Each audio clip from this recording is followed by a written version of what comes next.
আমরা গত জানু 25শে জানুয়ারি থেকে আমরা বলছিলাম যে আওয়ামী লীগ নামক যে রাজনৈতিক জিনিসটা আছে তাকে একটা ভোটিং প্রসেসের মধ্য দিয়ে তাকে মুসলিম লীগ হতে দেন। আমি আপনাকে কথাটা বুঝাতে পেরেছি যে মুসলিম লীগ যেমন 54, 65, 70 এইসব নির্বাচনের মধ্য দিয়ে মুসলিম লীগ আমার এখান থেকে বিলুপ্ত হয়েছে আস্তে আস্তে ধীরে ধীরে, একদিনে না। দেখুন, তো আমি বারবার বহুবার বলেছি, আপনারা এখানে বলেছে যে একটা ইলেকটোরাল প্রসেসের মধ্য দিয়ে আওয়ামী লীগকে নিঃশেষ হতে দেন। এমনকি আওয়ামী লীগের যে একটা বড় সাপোর্টার আছে অ্যারাউন্ড 30%, 25%। আওয়ামী লীগ কি মুসলিম লীগের মতো নিঃশেষ হয়ে যাওয়ার মতো দল? না, আমি আপনাকে বলতেছি আওয়ামী লীগের যারা সাপোর্টার আছে, একটা যা আওয়ামী লীগে যারা বিশ্বাসী, এদেরকে তো আপনি বুঝতে দিতে হবে যে আপনার আওয়ামী লীগ একটা বড় ভুল করেছে। আপনি যদি এদেরকে বোঝার সুযোগটা দিতেন এবং এই ইলেকটোরাল প্রসেস এইবার আসতো, তাহলে আওয়ামী লীগ একটা নগণ্য সংখ্যক আসন পেত এবং এর মধ্য দিয়ে আওয়ামী লীগ একটা নিঃশেষের প্রক্রিয়ায় যেত। কিন্তু আপনি আওয়ামী লীগকে যে প্রসেসে নিষিদ্ধ করলেন, এই প্রসেসের মধ্য দিয়ে কোনো রাজনৈতিক দল আদর্শিকভাবে কখনোই নিশ্চিত। কিন্তু এটা বিএনপির সব নেতাদের মুখে শুনে, কিন্তু বিএনপি আওয়ামী লীগ ছাড়া নির্বাচনে গেল কেন? আমি আপনাকে বলি, exactly doctor Yunus and his cabinet তারা এটাই চাইছিলেন যে বিএনপি বা অন্য কেউ একটু রাগ গুসা করবে, আমরা অমুকটা ছাড়া নির্বাচনে যাব না। তারা বলবেন আচ্ছা মাশাল্লাহ আপনার নির্বাচনে আইসেন না, আমরা আর 5 বছর থাকবো, 25 বছর থাকবো, 50 বছর থাকবো। আমাদেরকে ঈদগাহ ময়দানে মানুষ বলেছে যে স্যার 5 বছর, স্যার 5 বছর। তো এই প্রসেসটাতে বিএনপি পা দেয় নাই। তারেক রহমানের নেতৃত্বে বিএনপি অত্যন্ত ধৈর্যের সাথে বিষয়টি মোকাবেলা করেছে এবং আমি এমনকি একটা জিনিস যে সম্পূর্ণ বেআইনি, আপনি আমাদের কন্ট্রাক্ট লোতে পড়ানো হয় যে একটা ইল্লিগ্যাল কন্ট্রাক্ট শুরু থেকেই এটা ভয়েড, শুরু থেকেই এটা ভয়েড, এটা যত প্রসিডিউর মেনটেন করা হোক না কেন।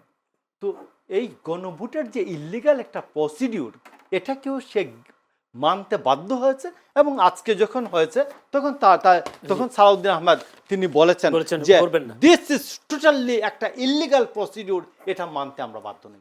লিগ্যাল প্রসিডিউর বলেন না, বলেছেন যে এইটার জন্য আমাদেরকে মানুষ নির্বাচিত করে নাই, আমাদের নির্বাচিত করেছে সংসদ। ইশতেহারের জন্য আমাদেরকে নির্বাচিত। ধন্যবাদ।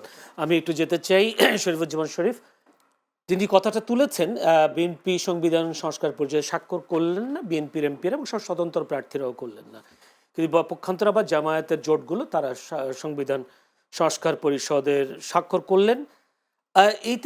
এইটা নিয়ে ভবিষ্যতে কোনো ধরনের বা সংসদে কি ধরনের সংসদকে কি হতে পারে বা সংসদে কি ধরনের প্রতিবন্ধকতা তৈরি করতে পারে? ধন্যবাদ। আমি শুরুতেই বলেছি যে জুলাইকে নিয়ে 3টা ভাগের মানুষ আছে। একটা ভাগ হচ্ছে জুলাইয়ের পক্ষে, জুলাইয়ের স্পিরিটকে ধারণ করে। আর একটা অংশ আছে জুলাইকে কোনোভাবে রিকগনাইজ করতে চান না এবং যাদেরকে জুলাই উচ্ছেদ করে দিয়েছে। 3 নাম্বার হচ্ছে জুলাই ব্যাপারে, জুলাইটাকে জুলাইকে অবজ্ঞা করার একটা কথা, অবজ্ঞা করা, জুলাইকে সেল করা।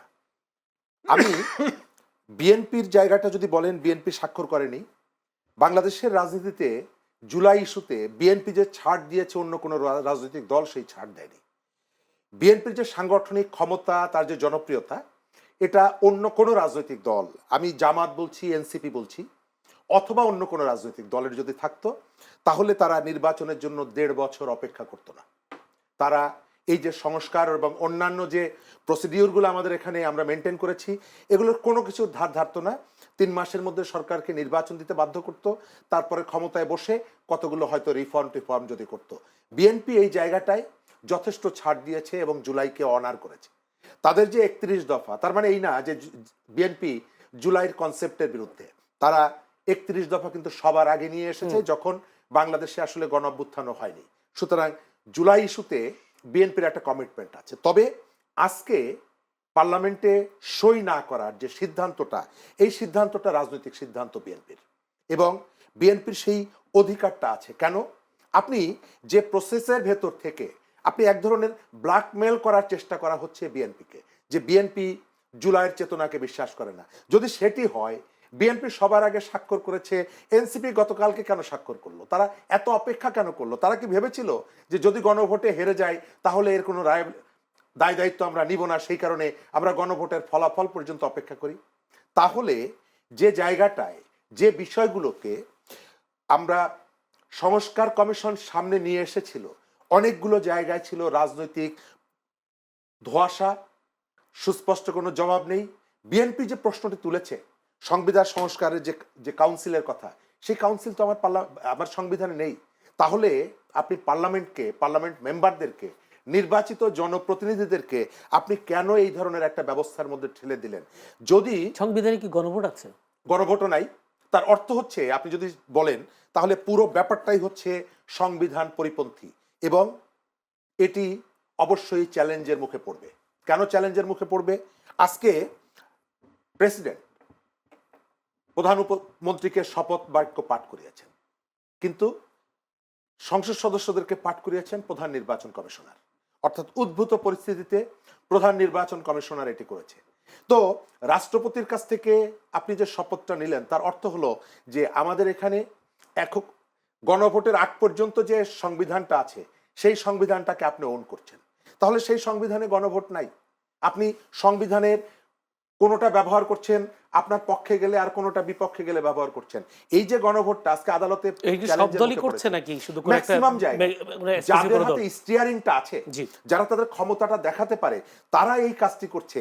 সুবিধাজনকভাবে কেউ সংবিধান ব্যবহার করছে, সংবিধান প্রত্যাখ্যান করছে।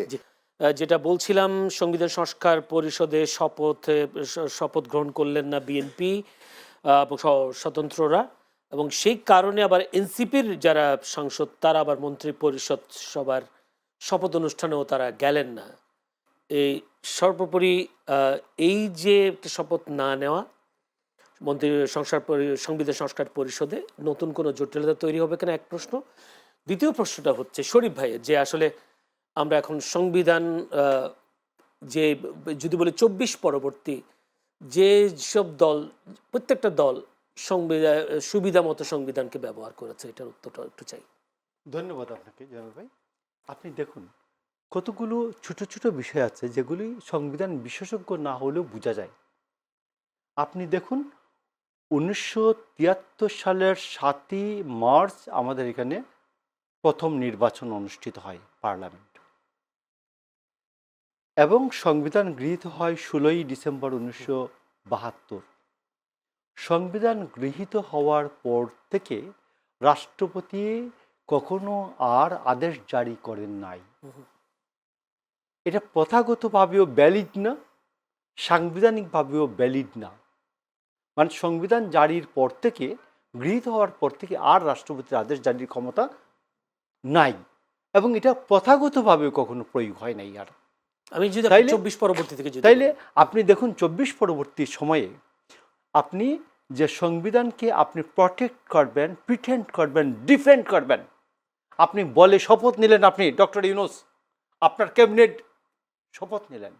তো আপনি শপথ নেওয়ার পরে এই একটা মাত্র, সব জায়গায় আপনি বললেন অধ্যাদেশ, সংবিধান সংশোধন অধ্যাদেশ জারির মাধ্যমে হয় না 93 অনুচ্ছেদ অনুযায়ী। তো আপনি প্রথম করালেন কি, রাষ্ট্রপতির একটা আদেশ জারি করালেন।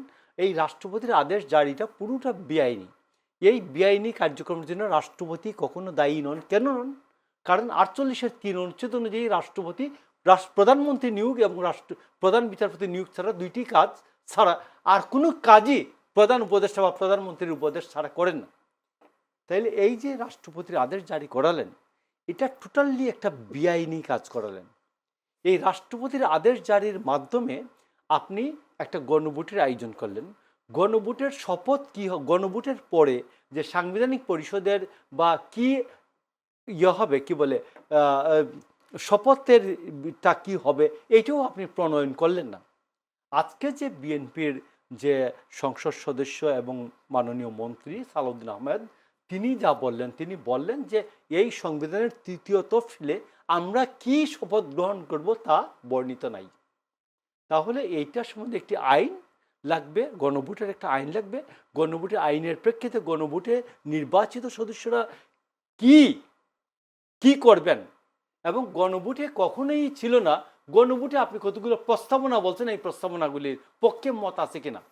গণভোটে বলা হয় না এই ইয়ার মধ্যে কে কে কে কে ইয়ে হবেন, আহ, গণ কি বলে সংবিধান সংশোধন পরিষদের ইয়ে হবেন, সদস্য হবেন। এইটা তো ব্যবস্থা নাই, নির্বাচনের ব্যবস্থা তো নাই।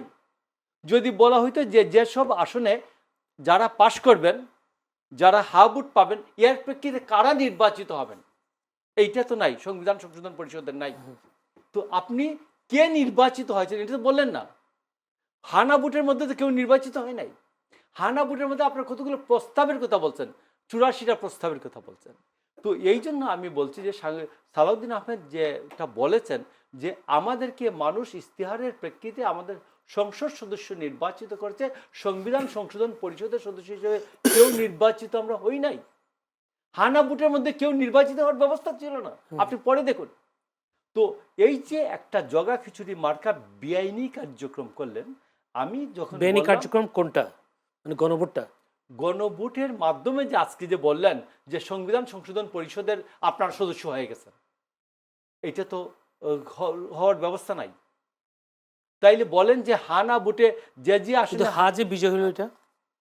আরে ভাই, হা বিজয়ী হলো, তো আপনি কিভাবে হানা ভোটের প্রেক্ষিতে আপনি সংবিধান সংশোধন পরিষদের সদস্য নির্বাচিত হলেন কিভাবে? তাইলে বলতে হবে যে যে ইয়েতে যে আসনে হা জয়যুক্ত হয়েছে এই প্রেক্ষিতে একজন মানুষ নির্বাচিত হয়েছেন, না জয়যুক্ত হয়েছে যেসব আসনে এইখানে আরেকজন জয়যুক্ত হয়েছেন। তুই তো মানে কি এটা গণভোটের কাগজে লেখা উচিত ছিল, এটা বলছেন? অবশ্যই, এটা তো হয় নাই। তো এটা তো মহাগুলমাল বাঁধানোর একটা ব্যবস্থা করছিলেন ডক্টর ইউনূস। তো আমি যখন আমাদের অনেক বন্ধুরা খুব ক্ষিপ্ত হলেন, আমি বললাম ডক্টর ইউনূস তো এটা একটা ভালো ঝামেলা জট পাকানোর ব্যবস্থা করেছেন, এবং once somebody will be prosecuted, যারা এই হানা ভোটের পক্ষে রাষ্ট্রের টাকা খরচ করেছেন, রাষ্ট্রের টাকা খরচ করে স্কুলের টাকা খরচ করেছেন, ব্যাংকের টাকা খরচ করেছেন, ইউনো সাহেবের অফিসের টাকা খরচ করেছেন, এরা কি জন্য খরচ করলেন এই টাকা? এই জন্য they will be prosecuted. Even doctor Yunus should be prosecuted. তো এই জন্য আমি আপনাকে বলছি যে দেখা যাক। আমি আপনাকে বলি যে আজকে যে কাজটা করতে পারলেন তারেক রহমানের নেতৃত্বে, তার ক্যাবিনেট মেম্বার যে সালাউদ্দিন আহমেদ যে বক্তব্যটা দিয়েছেন, আমি মনে করি আমাদেরকে অনেক ঝামেলা থেকে উনি বাঁচিয়ে দিয়েছেন। সংসদে কোনো ঝামেলা হবে কিনা, যেহেতু তারা বিরোধী দল হিসেবে আমি থাকবে? আপনাকে বলি সংসদ তো এত ঠুনকো জিনিস না। সংসদে এই প্রথম দিন থেকে ঝামেলা পাকাচ্ছেন, এটা বাংলাদেশের মানুষ 2/3 বা এরকম 12 জনকে জোট সহ। নির্বাচিত করে তারা পার্লামেন্টে পাঠিয়েছে। আর আপনার প্রথম দিন থেকে ঝামেলা করবেন। শেখ হাসিনা 91 সালে বলেছিলেন যেমন, একদিনও আমি শান্তিতে থাকতে দিব না। এটা বললে বাংলাদেশের মানুষ ভালোভাবে নেয় না ভাই।